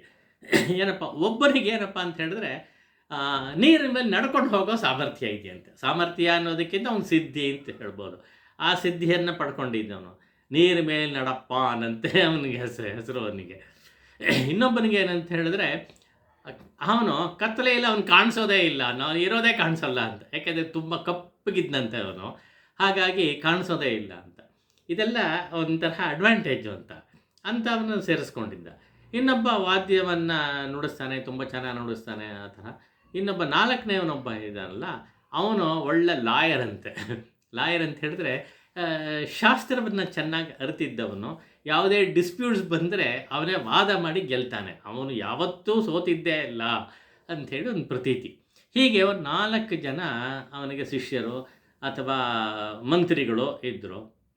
ಅವ್ರ ಜೊತೆ ಅವ್ರನ್ನೆಲ್ಲ ಕರೆದುಬಿಟ್ಟು, ಈಗೇನು ಮಾಡೋಣ ಈ ಪರಿಸ್ಥಿತಿಯಲ್ಲಿ, ಇನ್ನೂ ಸ್ವಲ್ಪ ದಿವಸ ಕಳೀಲೇಬೇಕು ನಾವು, ನಮಗೆ ದುಡ್ಡಿಲ್ಲ, ಈ ಕೈಂಕರ್ಯವನ್ನು, ಭಾಗವತ ಕೈಂಕರ್ಯವನ್ನು ಮಾಡಲೇಬೇಕು, ನಾನು 1008 ಜನರಿಗೆ ಅನ್ನದಾನ ಮಾಡಬೇಕು ಪ್ರತಿನಿತ್ಯವೂ, ಇದು 1 ವರ್ಷ ಮುಗಿಯೋದ್ರೊಳಗೆ. ಅವರು ಯೋಚನೆ ಮಾಡಿದಾಗ ಇವನೇ ಒಂದು ಹೇಳ್ದ, ನಮಗೆ ರಾಜನ ಹೋಗಿ ಮತ್ತೆ ಕೇಳೋಕ್ಕಾಗಲ್ಲ, ದುಡ್ಡು ಸಾಕಾಗಿಲ್ಲ ಕೊಡು ಅಂತ ಕೇಳೋಕ್ಕಾಗಲ್ಲ, ಅದು ನನಗಿಷ್ಟ ಇಲ್ಲ. ಹಾಗೆ ಬೇರೆ ಯಾರಾದರೂ ದಾನ ಕೇಳೋದು ಅದು ಇಷ್ಟ ಇಲ್ಲ, ಬೇಡ, ನಾವು ಸಂಪಾದನೆ ಮಾಡಬೇಕು. ಸಂಪಾದನೆ ಮಾಡೋಕ್ಕೆ ನಾವು ಎಲ್ಲಿ ಹೋಗೋದು? ಅದಕ್ಕೋಸ್ಕರ ಒಂದು ದಾರಿ ಇದೆ, ಅದೇನಪ್ಪ ಅಂದರೆ ದರೋಡೆ ಕೆಲಸ ಮಾಡೋದು ಅಂಥೇಳಿ ತೀರ್ಮಾನ ಮಾಡ್ತಾರೆ. ಇದು ಸರಿಯೋ ತಪ್ಪೋ, ನ್ಯಾಯವೋ ಅನ್ಯಾಯವೋ ಅದೆಲ್ಲ ಏನೂ ಯೋಚನೆ ಮಾಡಿಲ್ಲ. ಈ ದರೋಡೆ ಕೆಲಸ ಅಂದರೆ ಇದು ಬೇಟೆಯಾಡೋದು, ಇದೆಲ್ಲ ಒಂದು ಚಿಕ್ಕ ವಯಸ್ಸಲ್ಲಿ ಚೆನ್ನಾಗಿ ಎಕ್ಸ್ಪೀರಿಯನ್ಸ್ ಇತ್ತು. ಅಂದರೆ ದರೋಡೆ ಅನ್ನೋದು ಅವನಿಗೇನು ಹೊಸದೇನಲ್ಲ ನೀಲನಿಗೆ. ಅದಕ್ಕೋಸ್ಕರ ಹೀಗೆ ಮಾಡೋಣ ಅಂಥೇಳಿ ಹೇಳಿದ. ಅದು ಒಂಥರ ಕಾಡು ಪ್ರದೇಶ, ಅಲ್ಲಿ ಜನಗಳು ಹೋಗ್ತಾ ಇರ್ತಾರೆ, ಬರ್ತಾ ಇರ್ತಾರೆ. ಆವಾಗ ಅವ್ರನ್ನ ಹಿಡಿಯೋದು, ಇದು ಮಾಡೋದು, ಅಪಹರಿಸ್ಕೊಳ್ಳೋದು ದುಡ್ಡು ಅಂತ. ಅದಕ್ಕೆ ಅವರು ಮಂತ್ರಿಗಳಾಗಿದ್ದು ಅವರು ಒಪ್ಕೋತಾರೆ, ಹಾಗೆ ಮಾಡೋಣ, ರಾಜ ಹೇಳಿದ್ಮೇಲೆ ಏನು ಮಾಡೋಕ್ಕಾಗಲ್ಲ ಅಂಥೇಳಿ ಅವರು ಒಪ್ಕೊಂಡು ಮಾಡ್ತಾರೆ. ಅಲ್ಲಿ ಹೋಗೋರು ಬರೋರೆಲ್ಲ ಇವರು 4 ಜನ ಮಂತ್ರಿಗಳು, ಇವರು ಗಟ್ಟಿಗರು. ಹೋಗಿ ಹಿಡಿಯೋದು, ಇದು ಮಾಡೋದು, ಅವ್ರನ್ನ ಹೆದರಿಸೋದು, ಬೆದರಿಸೋದು, ಅವ್ರ ಹತ್ರ ದುಡ್ಡೆಲ್ಲ ಕಿತ್ಕೊಳ್ಳೋದು, ಅದನ್ನು ಉಪಯೋಗಿಸ. ಆ ದುಡ್ಡಿಂದ ಇವನು ಸಂತರ್ಪಣೆ ಮಾಡೋದು, ಈ ಭಾಗವತ ಕೈಂಕರ್ಯ ಮಾಡೋದು, ಇದು ನಡೀತಾ ಇತ್ತು. ಹೀಗೆ ನಡೀತಾ ಇದೆ. ಯಾಕೋ ಇದು ಅವನೇನೋ ಮಾಡ್ತಾ ಇದ್ದ ಆ ಥರ.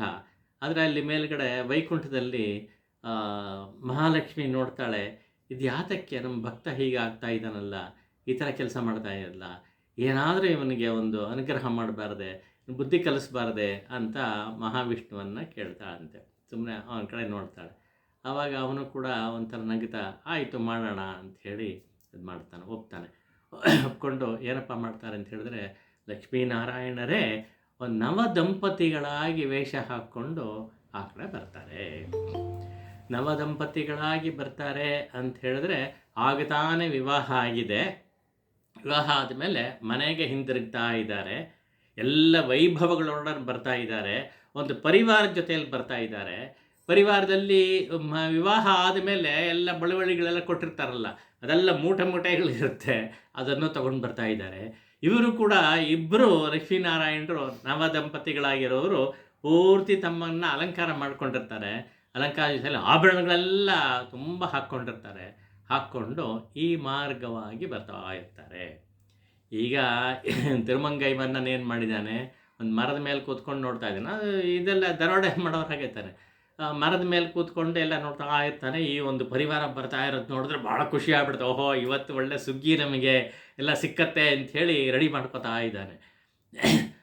ಅವರು ಹತ್ತಿರ ಬಂದಾಗ ಇವರು 4 ಜನ ಮಿನಿಸ್ಟ್ರುಗಳಿದಾರಲ್ಲ ಅವ್ರನ್ನ ಕಳಿಸಿ ಎಲ್ಲರನ್ನು ಕಿತ್ಕೊಳ್ಳಿ ಅಂತ.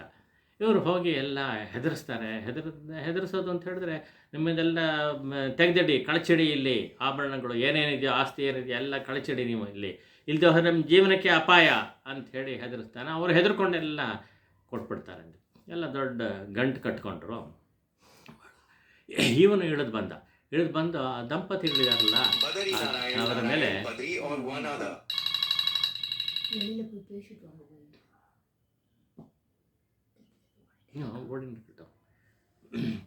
ಆವಾಗ ನಾನೇ ನೋಡ್ಕೋತೀನಿ ಇವರನ್ನ ಅಂಥೇಳಿ ದಂಪತಿಗಳ ಹತ್ರ ಬಂದು ಅವ್ರು ಏನು ಒಡವೆಗಳು ಎಲ್ಲ ಹಾಕ್ಕೊಂಡಿದ್ದಾರೋ ಅವ್ರಿಗೆ ಹೇಳ್ಬಿಟ್ಟು ಇದೆಲ್ಲ ಕೊಟ್ಬಿಡಿ ಇಲ್ಲಿ ಅಂಥೇಳಿ ಒಂದು ಇದರಲ್ಲಿ ಬಟ್ಟೆ ಹಾಕಿರ್ತಾರೆ, ಅದರೊಳಗಡೆ ಹಾಕಿ ಅಂತ ಹೇಳ್ತಾನೆ. ಅವರು ಎಲ್ಲರೂ ಅವರಿಬ್ಬರು ಕೂಡ ಎಲ್ಲ ಕಳಿಸಿ ಎಲ್ಲ ಹಾಕ್ಬಿಡ್ತಾರೆ. ಹಾಕಿದ ಮೇಲೆ ಆ ಗಂಟು ಕಟ್ತಾನಲ್ಲ, ಗಂಟು ಕಟ್ಟಿದ ಮೇಲೆ ಅವ್ರು ಕಟ್ಟಿರೋ ಗಂಟು ಎಲ್ಲ ಇದೆ. ಇದನ್ನು ಎತ್ಕೋಬೇಕು ಅಂತ ಎತ್ಕೊಳ್ಳೋಕೆ ಹೋಗ್ತಾನೆ, ಎತ್ತಕ್ಕಾಗ್ತಾ ಇಲ್ಲ. ಎಷ್ಟು ಇವನು ಮಹಾಬಲಿಷ್ಠ, ಇವನು ಸಾಮಾನ್ಯ ಅಲ್ಲ, ಆದರೂ ಇವನಿಗೆ ಎತ್ತಕ್ಕಾಗಿಲ್ಲ. ಆಮೇಲೆ ಜೊತೆಲಿ ಇದ್ದರಲ್ಲ 4 ಜನ, ಅವ್ರ ಸಹಾಯ ತೊಗೊಂಡು ಎತ್ತಕ್ಕೋದ್ರೆ ಆವಾಗಲೂ ಎತ್ತಕ್ಕಾಗಿಲ್ಲ. ಅಷ್ಟೇ ಅಲ್ಲ, ಅದನ್ನು ಅಲ್ಲಾಡಿಸೋಕ್ಕಾಗಿಲ್ಲ ಅವನಿಗೆ. ಆವಾಗ ಇವನಿಗೆ ಆಶ್ಚರ್ಯ ಆಯಿತು. ಓಹೋ, ಏನೋ ಮಾಡ್ತಾ ಇದ್ದಾನೆ ಇವನು, ನವದಂಪತಿ ಯಾಕೆ ಬಂತಲ್ಲ ಪತಿ, ಅವನೇನೋ ಮಾಡ್ತಾ ಅಂತ ಹೇಳಿ ಇವನು ಕೋಪ ಬಂದ್ಬಿಡುತ್ತೆ. ಆ ಸಿಟ್ಟಿನಿಂದ ಅವನು ಅಬ್ಬರಿಸ್ತಾನೆ. ಏನು ಮಾಡ್ತಾ ಇದೆಯೋ, ಮಾಯಾ ಮಂತ್ರ ಏನೋ ಮಾಡಿದ್ಯಾ ನೀನು, ಅದಕ್ಕೆ ಹೀಗಾಗಿದೆ ಅಂಥೇಳಿ ಏನು ಮಾಡಿದ್ಯಾ ಹೇಳು ಅಂತ ಜೋರು ಮಾಡ್ತಾನೆ. ಆವಾಗ ಅವನು ಹೇಳ್ತಾನಂತೆ, ಹೌದಪ್ಪ, ಒಂದು ಮಂತ್ರ ಇದೆ, ನೀನು ಬಗ್ಗಿ ನೀನು ಕಿವಿ ಕೊಟ್ಟರೆ ನಾನು ನಿನ್ನ ಮಂತ್ರ ಹೇಳ್ಕೊಡ್ತೀನಿ, ಅದನ್ನ ಎತ್ತಬಹುದು ಅಂತ ಹೇಳ್ತಾನಂತೆ. ಅದಕ್ಕೆ ನಾನು ಬಗ್ಗವನಲ್ಲ, ಇಲ್ಲಿವರೆಗೂ ಯಾರಿಗೂ ಬಗ್ಗಿಲ್ಲ, ನಾನು ನಿನಗೂ ಬಗ್ಗಲ್ಲ ಅಂಥೇಳಿ ಇದು ಮಾಡ್ತಾನೆ. ಅದಕ್ಕೆ ಹೌದಾ ಅಂತ ಹೇಳ್ದಾ ಇರೋವಾಗಲೇ ಸುಮ್ಮನೆ ಹೀಗೆ ತಲೆ ಬಗ್ಗೆ ನೋಡಿದಾಗ ಅವನ ಕಾಲಲ್ಲಿ ಒಂದು ಉಂಗುರ ಇದೆ, ಕಾಲುಂಗುರ. ಅದನ್ನು ಇವನು ತಗೊಂಡಿಲ್ಲ, ಬಾಕಿ ಇದೆಲ್ಲ ಕಳಚ್ಕೊಟ್ಬಿಟ್ಟ, ಕಾಲುಂಗುರ ಮಾತ್ರ ಕೊಟ್ಟಿಲ್ಲ. ಅದನ್ನು ಬಿಡಬಾರ್ದು, ಅದನ್ನ ಯಾಕೆ ಒಂದು ಬಿಡಬೇಕು, ಯಾಕೆಂದರೆ ಇವನಿಗೆ ಎಷ್ಟೆಷ್ಟು ಸಿಕ್ಕಿದ್ರೆ ಅಷ್ಟು ಇವನು ಕೈಂಕರ್ಯಕ್ಕಾಗತ್ತಲ್ಲ ಅಂತ. ಅದಕ್ಕೋಸ್ಕರ ಏನು ಮಾಡ್ದ, ಕಾಲುಂಗುರ ಬೇಕು, ಅದನ್ನು ಕೊಡು ಅಂದ. ಅದನ್ನು ತೆಗಿಯೋಕ್ಕಾಗಲ್ಲಪ್ಪ, ನೀನೇ ತೆಕ್ಕೋ ಅಂತ ಹೇಳ್ಬಿಟ್ಟ ಅವನು. ಅದಕ್ಕೆ ತಗೊಳ್ಳಂತ ಹೇಳಿ ಬಲವಂತವಾಗಿ ತಾನು ಏನು ಮಾಡಿದ್ರೂ ತೆಗಿಯೋಕ್ಕಾಗಲಿಲ್ಲ. ತುಂಬ ಕಷ್ಟ ಆಗುತ್ತೆ. ಕೊನೆಗೆ ಏನು ಮಾಡ್ದ, ಹೀಗೆ ಬರಲ್ವಾ ಅಂತ ಹೇಳಿ ಬಗ್ಗಿ ಅವನ ಕಾಲಲ್ಲಿ ಬಾಯಲ್ಲಿ ಕಚ್ಚಿ ಎಳೆಯಕ್ಕೆ ಹೋಗ್ತಾನೆ. ಬಗ್ಗದಿಯಲ್ಲ ನೀನು ಅಂಥೇಳಿ ತಕ್ಷಣ ಕಿವಿಯಲ್ಲೂ ಮಂತ್ರ ಉಪದೇಶ ಮಾಡಿಬಿಡ್ತಾನೆ ಅಂತ ಹೇಳ್ತಾರೆ. ಏನಪ್ಪ ಅಂತ ಹೇಳಿದ್ರೆ, ಆ ಅಷ್ಟಾಕ್ಷರ ಜಪವನ್ನು, ಮಂತ್ರವನ್ನು ಅವನಿಗೆ ಸಾಕ್ಷಾತ್ ಭಗವಂತನೇ ಇಲ್ಲಿ ಪತಿಯಾಗಿ ಬಂದಿರೋದು, ದಂಪತಿಗಳಾಗಿ ಬಂದಿರೋದು, ಲಕ್ಷ್ಮೀನಾರಾಯಣರೇ ಬಂದಿರೋದು. ಆವಾಗ ಅವನ ಕಿವಿಯಲ್ಲಿ ಅಷ್ಟಾಕ್ಷರ ಜಪವನ್ನು, ಮಂತ್ರವನ್ನು ಉಪದೇಶ ಮಾಡ್ತಾನೆ. ಯಾವಾಗ ಉಪದೇಶ ಆಯಿತೋ ಆವಾಗ ಏನೋ ಒಂದು ವಿದ್ಯುತ್ ಸಂಚಾರ ಆದಂಗೆ ಆಯಿತು, ಇಡೀ ಮೈಯಲ್ಲಿ ವಿದ್ಯುತ್ ಸಂಚಾರ ಆಗೋಯ್ತು ಅವನಿಗೆ. ಆ ಥರ ನೋಡ್ತಾ ಇದ್ದಾನೆ. ಏನಪ್ಪ, ಪಕ್ಕದಲ್ಲಿ ಒಂದು ಗಂಟು ಇದೆಯಲ್ಲ, ಅದು ಇವಾಗ ಸುಲಭವಾಗಿ ಮೂವ್ ಆಗುತ್ತೆ, ಕೈಯಲ್ಲಿ ಎತ್ಕೊಳ್ಳೋ ಹಾಗಾಗತ್ತೆ. ಆದ್ರೆ ಯಾರು ಇವನು ಹೀಗೆ ಇದು ಮಾಡ್ತಾ ಇದ್ದಾನಲ್ಲ ಅಂಥೇಳಿ ತಲೆ ಎತ್ತಿ ನೋಡಿದ್ರೆ, ಅಲ್ಲಿ ನವದಂಪತಿಗಳಾಗಿ ಬಂದಿದ್ದಾರಲ್ಲ ಅವ್ರು ಕಾಣ್ತಾ ಇಲ್ಲ. ಅದ್ರ ಬದಲು ಸಾಕ್ಷಾತ್ ಲಕ್ಷ್ಮೀನಾರಾಯಣರ ಎದುರುಗಡೆ ನಿಂತಿರೋದಷ್ಟೇ ಅಲ್ಲ, ಅವರು ಗರುಡನ ಮೇಲೆ ಕುಳಿತಿದ್ದಾರೆ, ಗರುಡವಾಹನರಾಗಿ ಇಬ್ಬರೂ ಕೂಡ ದರ್ಶನ ಕೊಟ್ಬಿಟ್ರು. ಅವನಿಗೆ ಪುಳಕಿತಗಾತ್ರನಾಗಿ ಸ್ತೋತ್ರ ಮಾಡ್ತಾನೆ ಭಗವಂತನ. ಎಂಥ ಒಂದು ದರ್ಶನ ಕೊಟ್ಟಿದೆಯಪ್ಪ ನೀನು, ಎಂಥ ಕರುಣೆಪ್ಪ ನಿನಗೆ ಅಂಥೇಳಿ ಪೂರ್ತಿ ಬದಲಾವಣೆ ಆಗಿಬಿಟ್ಟಿದ್ದಾರೆ. ದರೋಡೆಗೆ ಹೊರನಾಗಿದ್ದವನು ಬದಲಾವಣೆಯಾಗಿ ಭಗವಂತನ ಸ್ತೋತ್ರ ಮಾಡ್ತಾನೆ ಅಂತ. ಹಾಗೆ ಮಾಡಿದಾಗ ಆಮೇಲೆ ಅವನ ಮನಸ್ಸು ಎಷ್ಟು ಬದಲಾವಣೆ ಆಗಿಬಿಡುತ್ತೆ ಅಂತ ಹೇಳಿದ್ರೆ, ಇನ್ನು ಮುಂದೆ ನಿನ್ನ ಕೈಂಕರ್ಯವನ್ನೇ ಮಾಡ್ತಾ ಇರ್ತೀನಿ ಜೀವನದಲ್ಲಿ ಅಂತ ಒಂದು ಸಂಕಲ್ಪ ಉಂಟಾಗ್ಬಿಡತ್ತೆ. ಅದನ್ನು ಮಾಡ್ಕೋತಾನೆ. ಹಾಗೆ ಭಗವಂತ ಪ್ರಾರ್ಥನೆ ಮಾಡ್ಕೋತಾನಂತೆ, ಮುಂದೆ ನಾನು ಏನು ಮಾಡಬೇಕು ಅಂತ ಕೇಳ್ತಾನೆ. ಆವಾಗ ಭಗವಂತ ಏನು ಮಾಡಬೇಕು ಅಂತ ಹೇಳ್ತಾನೆ ಅಂತ. ಏನು ಮಾಡಬೇಕು ಅಂತ ಹೇಳಿದ್ರೆ, ನಾನೇ ಅರ್ಚಾಮೂರ್ತಿಗಳಾಗಿ ಈ ದಿವ್ಯ ದೇಶಗಳಲ್ಲಿ ಅನೇಕ ಕಡೆ ಇದ್ದೀನಿ, ಎಲ್ಲ ಕ್ಷೇತ್ರಗಳು ಕೂಡ ನೀನು ಕ್ಷೇತ್ರಾಟನ ಮಾಡಬೇಕು.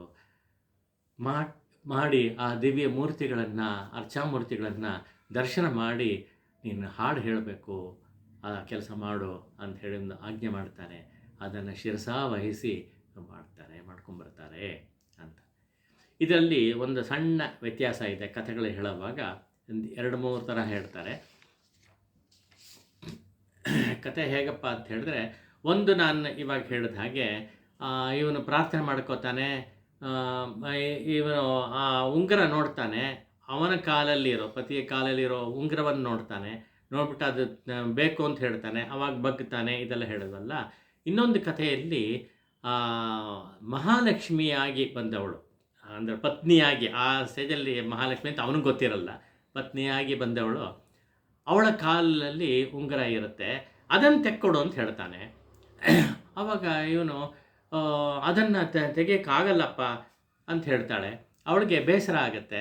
ಕಾಲುಂಗುರ ಅನ್ನೋದು ತುಂಬ ಮಂಗಳ ದ್ರವ್ಯ, ಅದು ಮಂಗಳಾಭರಣ, ಅದನ್ನು ಕೇಳ್ತಾನಲ್ಲ, ಎಲ್ಲ ಕೊಟ್ಟರೂ ಸಾಕಾಗಿಲ್ಲ ಇವನಿಗೆ, ಅದನ್ನೂ ಮಂಗಳಾಭರಣವನ್ನು ಕಿತ್ಕೋತಾ ಇದ್ದಾನಲ್ಲ ಇವನು ಅಂತ ಬೇಸರ ಆಗುತ್ತೆ. ಅವಾಗ ಸುಮ್ಮನೆ ಆ ಪತಿ ಕಡೆ ನೋಡ್ತಾಳಂತೆ ಅವಳು, ಏನು ಹೀಗೆ ಅಂತ.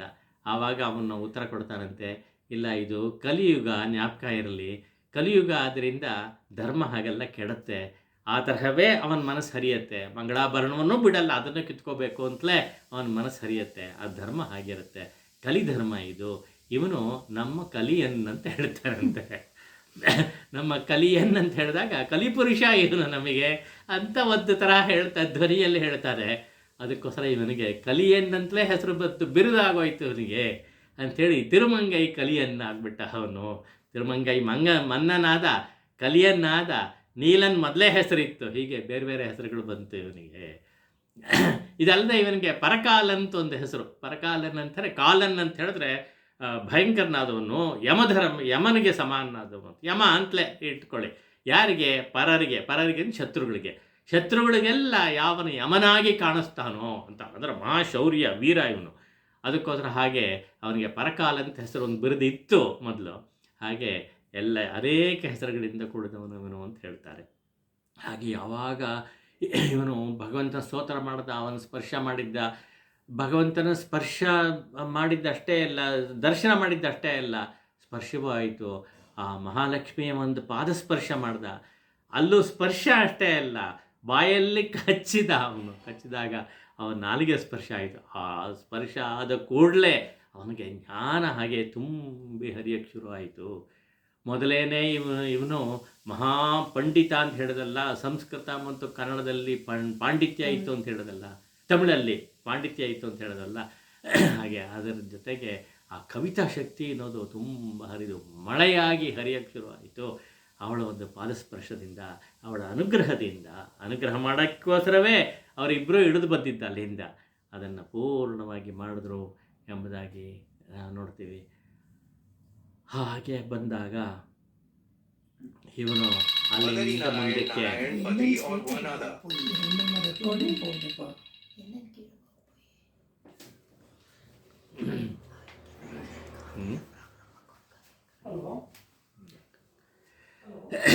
ಹಾಗೆ ಮಾಡ್ದ ಅಂತ. ಈ ಥರ ವೇರಿಯೇಷನ್ ಸಣ್ಣದಾಗಿ ಇರಲಿ, ಪರವಾಗಿಲ್ಲ.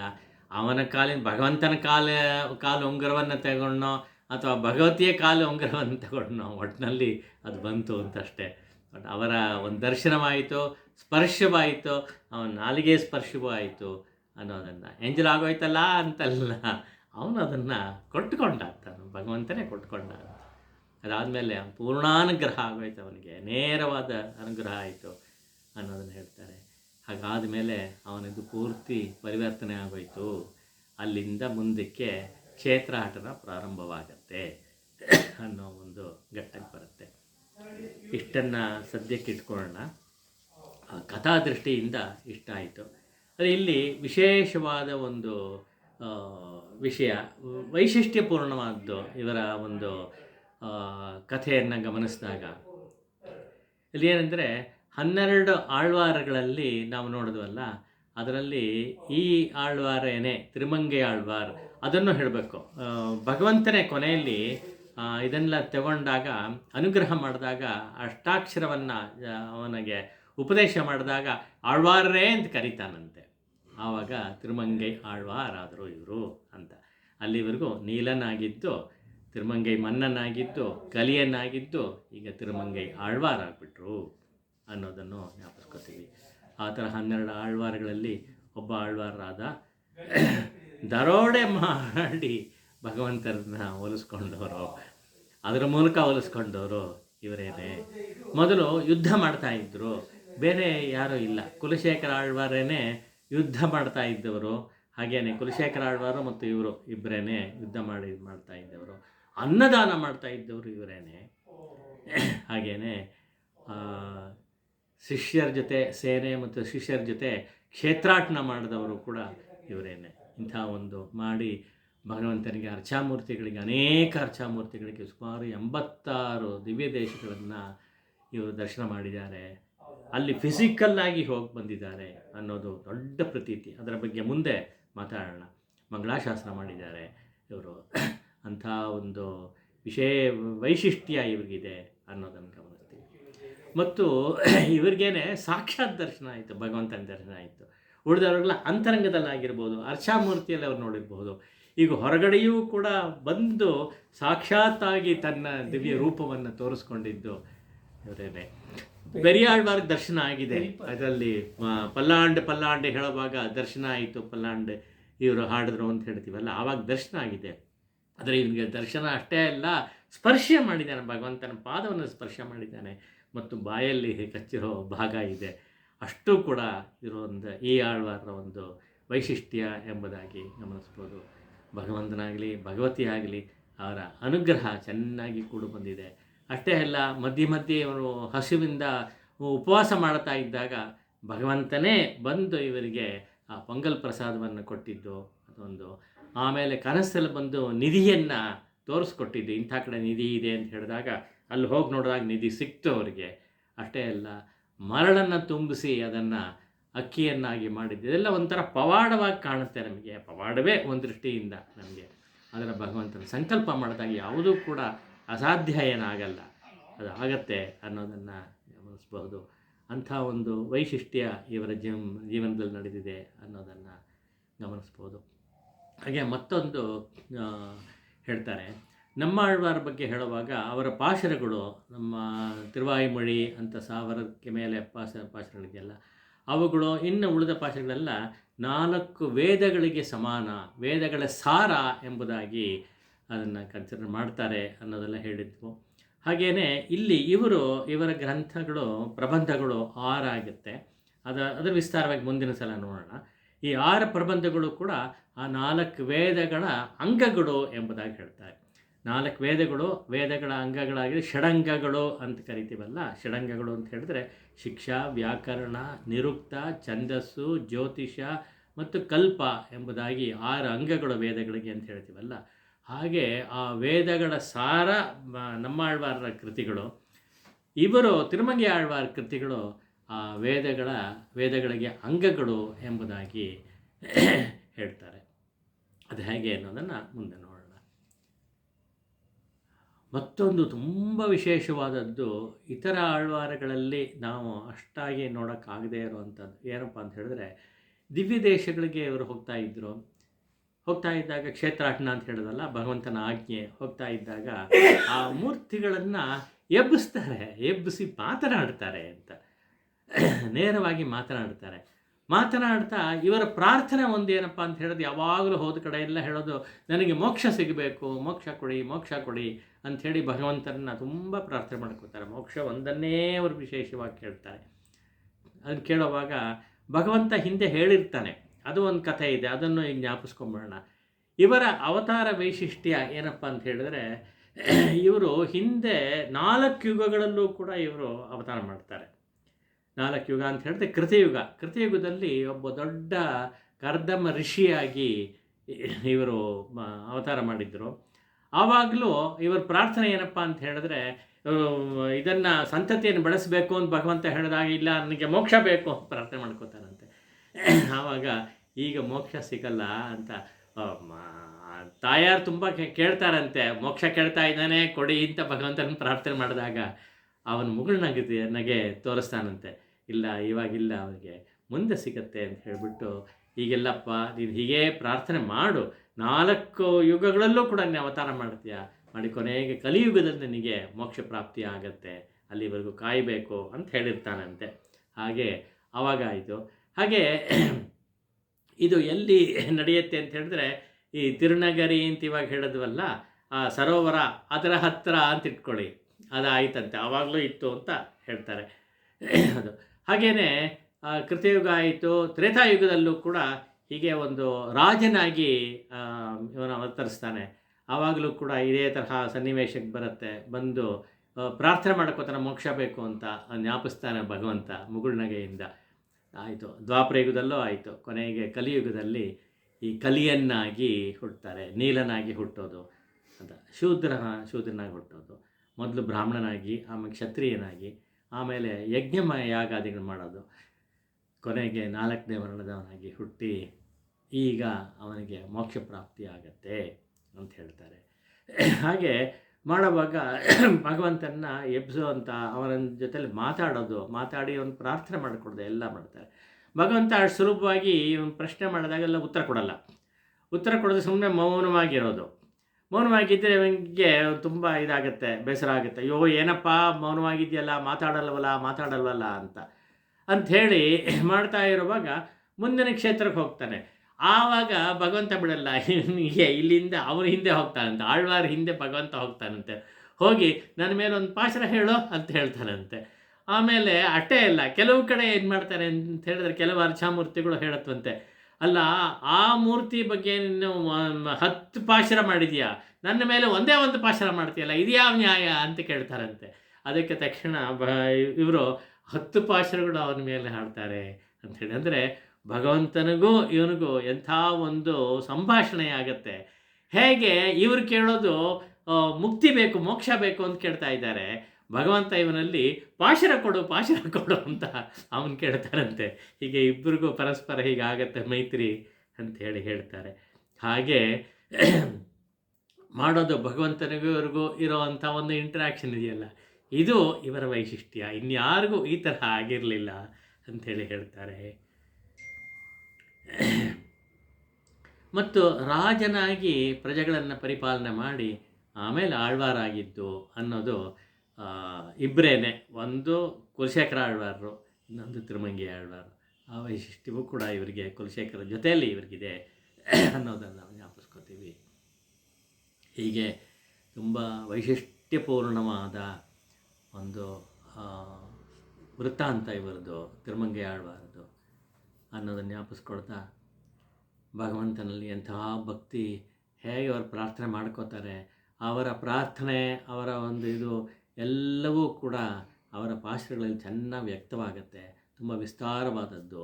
6 ತರಹ ಪ್ರಬಂಧಗಳು ಅಂತ ಹೇಳಿದ್ನಲ್ಲ, ಒಂದು ಪೆರಿಯ ತಿರುಮೊഴി ಅಂತ ಒಂದು 1184 ಪಾಶರಗಳಿದೆ. ಅದರಲ್ಲಿ ತುಂಬ ವಿಸ್ತಾರವಾಗಿದೆ.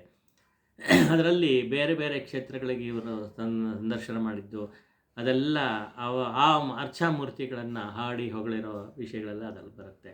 ಎಷ್ಟು ವಿಸ್ತಾರವಾಗಿ ಇವರು ಸಂಚಾರ ಮಾಡಿದ್ರು ಅಂತ ಹೇಳಿದ್ರೆ, ಉತ್ತರ ಭಾರತದಲ್ಲಿ ಬದರಿಕಾಶ್ರಮ ಇಂದ ಹಿಡಿದು ಅಲ್ಲಿ ಸಾಲಿಗ್ರಾಮ, ಘಂಟಕಿ ನದಿ, ಅಲ್ಲಿ ಇದು ಆ ಕಡೆ ಹೋಗಿದ್ದು, ಆಮೇಲೆ ದ್ವಾರಕಾ, ಅಯೋಧ್ಯೆ ಮುಂತಾದ ಉತ್ತರ ಭಾರತದ ಅನೇಕ ಕ್ಷೇತ್ರಗಳು ಎಲ್ಲವೂ ಸುತ್ತಾಡ್ಕೊಂಡ್ಬಂದಿದ್ದಾರೆ. ಸುತ್ತಾಡೋದಂದ್ರೆ ಅಷ್ಟು ಸುಲಭದ ಕಾರ್ಯ ಎಲ್ಲ, ಜ್ಞಾಪಕ ಇಟ್ಕೊಳ್ಳಿ. ಈಗೆಲ್ಲ ವಾಹನ ಸೌಕರ್ಯ ಎಲ್ಲ ಸುಲಭ ಇದೆ ನಮಗೆ, ಯಾವಾಗ ಎಲ್ಲಿ ಬೇಕಾದ್ರೂ ಹೋಗ್ಬೋದು ಕಡಿಮೆ ಕಾಲದಲ್ಲಿ. ಆವಾಗ ನಡ್ಕೊಂಡು ಹೋಗೋವಂಥ ಕಾಲ, ರೋಡ್ಗಳೆಲ್ಲ ಚೆನ್ನಾಗಿರ್ತಿರಲಿಲ್ಲ. ಅಂಥ ಕಾಲದಲ್ಲೂ ಕೂಡ ಅಷ್ಟು ಪತ್ನಿ ಸಮೇತರಾಗಿ ಹೋಗಿ ಬರ್ತಾಯಿದ್ರು ಅಂತಲೂ ಒಂದು ಇದಿದೆ, ವಿವರ ಇದೆ. ಆವಾಗ ಇವರಿಗೆ ವಿವಾಹ ಎಲ್ಲ ಆಗಿತ್ತಲ್ಲ, ಅದರಿಂದ ಕುಮುದವಲ್ಲಿ ತಾಯ ಜೊತೆಯಲ್ಲಿ ಇವರು ಹೋಗ್ತಾ ಇದ್ದರು. ಮತ್ತು ಸೇನೆಯನ್ನು ಕರ್ಕೊಂಡು ಹೋಗ್ತಾಯಿದ್ರು ಜೊತೆಯಲ್ಲಿ ಅಂಥೇಳಿ. ಅಷ್ಟು ಜನರನ್ನು ನೋಡಿಕೊಂಡು ಇದು ಮಾಡ್ತಾಯಿದ್ರು. ಹಾಗೆ ವಿಸ್ತಾರವಾಗಿ ಅದು ಮಾಡಿ ಕೊನೆಗೆ ದಕ್ಷಿಣ ದೇಶದಲ್ಲಿರುವಂಥ ದಿವ್ಯ ದೇಶಗಳು ಒಟ್ಟು ಇವರು ಸಂಚಾರ ಮಾಡಿದ್ದು, ದರ್ಶನ ಮಾಡಿದ್ದು ಅಂತ ಹೇಳಿದ್ರೆ 86 ದಿವ್ಯ ದೇಶಗಳನ್ನು ಇವರು ದರ್ಶನ ಮಾಡಿದ್ದು, ಅಲ್ಲಿ ಪಾಶರಗಳನ್ನು ರಚನೆ ಮಾಡಿ ಹೇಳಿದ್ದು ಅನ್ನೋದು ತುಂಬ ವೈಶಿಷ್ಟ್ಯಪೂರ್ಣವಾದದ್ದು. ಇನ್ಯಾರು ಕೂಡ ಇಷ್ಟು ಜಾಸ್ತಿ ಕ್ಷೇತ್ರಗಳನ್ನು ದರ್ಶನ ಮಾಡಿಲ್ಲ. ಅದು ಇವರಿಗೇ ಸೇರುತ್ತೆ. ಏಕೆಂದರೆ ಭಗವಂತನ ಆಜ್ಞೆ ಮತ್ತು ಅವನು ಹೇಳಿದ್ದು ಈಗೆಲ್ಲ ಕ್ಷೇತ್ರಗಳನ್ನು ದರ್ಶನ ಮಾಡ್ಕೊಂಬರಬೇಕು ಅಂಥೇಳಿ ಹೇಳಿದ್ದು, ಅದನ್ನು ಇವರು ಪೂರ್ತಿ ಮಾಡಿದ್ರು ಅನ್ನೋ ಒಂದು ವಿಷಯವನ್ನು ಜ್ಞಾಪಿಸ್ಕೊಳ್ತಾ, ಅಂಥ ಮಹಿಮಾವಂತರು, ಭಗವಂತನ ಜೊತೆ ಸಂಭಾಷಣೆ ಮಾಡಿದವರು, ಭಗವಂತ ಇವರಿಗಾಗಿ ಕಾಯ್ತಾ ಇದ್ದಿದ್ದು ಇದನ್ನು ಮಾತಾಡಿಸಿದ್ದು ಎಲ್ಲವೂ ನೋಡಿದಾಗ ತುಂಬ ವಿಶೇಷವಾದ ಒಂದು ಸಿಕ್ಕತ್ತೆ. ಇದರಲ್ಲಿ ಅವರು ಹೇಗೆ ಭಗವಂತನ ಜೊತೆ ಮಾತಾಡ್ತಾ ಇದ್ದು, ಸಂಭಾಷಣೆ ಮಾಡ್ತಾಯಿದ್ದು, ಏನೇನು ಆಯಿತು ಅನ್ನೋದು ಕೆಲವು ಘಟನೆಗಳು ತುಂಬ ಸ್ವಾರಸ್ಯಕರವಾಗಿರುತ್ತೆ. ಅದನ್ನು ಮುಂದಿನ ಒಂದು ಪಾಠದಲ್ಲಿ ಗಮನಿಸೋಣ ಎಂಬುದಾಗಿ ಹೇಳ್ತಾ, ಅಲ್ಲಿಗೆ ಈ ಆಳ್ವಾರುಗಳ ಒಂದು ಸೀರೀಸ್ಗೆ ಒಂದು ಮಂಗಳವನ್ನು ಮಾಡೋರಾಗಿದ್ದೀವಿ ಅಂತ ಜ್ಞಾಪಿಸ್ಕೊತೀನಿ. ಮುಂದಕ್ಕೆ ಏನು ಮಾಡೋದು ಅನ್ನೋದ್ರ ಬಗ್ಗೆ ಮುಂದಿನ ಸಲ ವಿಚಾರ ಮಾಡೋಣ. ಇಷ್ಟು ಹೇಳಿ ಅಂತ ತಿರುಮಂಗೈ ಆಳ್ವಾರಿಗೂ ಮತ್ತು ಅವರಿಗೆ ಸಾಕ್ಷಾತ್ ದರ್ಶನವನ್ನು ಕೊಟ್ಟಂಥ ಭಗವಂತನಿಗೂ ಶ್ರೀಮನ್ನಾರಾಯಣನಿಗೂ ನಮಸ್ಕರಿಸ್ತಾ ಮಂಗಳವನ್ನು ಹೇಳ್ತೀವಿ. ಕಾಯೇನ ವಾಚಾ ಮನಸಾ ಇಂದ್ರಿಯೈರ್ವಾ ಬುದ್ಧ್ಯಾ ಆತ್ಮನಾ ಪ್ರಕೃತಿಃ ಸ್ವಭಾವಾತ್ ಕರೋಮಿ ಯತ್ ಸಕಲಂ ಪರಸ್ಮೈ ನಾರಾಯಣಾಯ